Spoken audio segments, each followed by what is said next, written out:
দেখুন, অনেক ক্ষেত্রে এমনটি আপনারা দেখতে পাবেন, যাদের মুখের ভাষা খুব বাজে, আজে বাজে কথা বলে দেয় যেকোনো জায়গায়, যেকোনো মানুষকে সবসময় কথা বলতে গিয়ে একটা বিরক্তি ভাব, উগ্র মেজাজ সবসময়।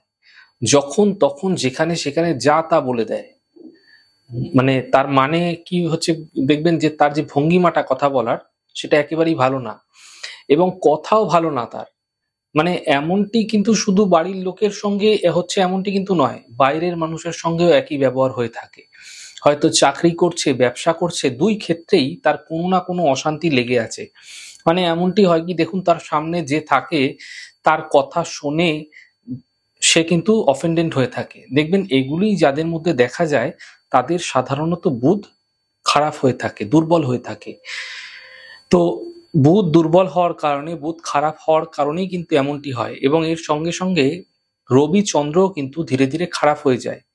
এটা একটা সহজ উপায় আমি আপনাদের বলে দিচ্ছি। দেখুন, যাদেরই এরকমটি হয়ে থাকে, মুখের ভাষা উল্টোপাল্টা হয়ে যায়, তারা যেকোনো দিন একটি তামার ঘটি, যেকোনো বুধবার দিনকে একটি তামার ঘটি একদমই কিনে নিয়ে চলে আসবেন, এবং যেকোনো শিব মন্দিরে বুধবার দিনকেই চলে গিয়ে সেই যে জলের যে ঘটিটি আছে, এই ঘটিটি আপনারা দান করে দেবেন, এবং সেই ঘটিটি দিয়ে শিবলিঙ্গে জল অর্পণ করতে বলবেন।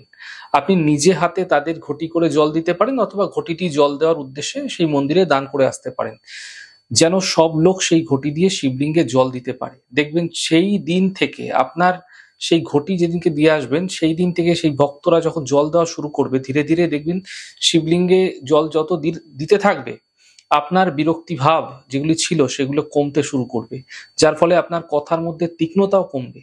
দেখুন, ভীষণ ভালো ফল পাবেন এই সহজ উপায়টি করে। এতে আপনার কর্মজীবনও অত্যন্ত ভালো হতে দেখতে পাবেন।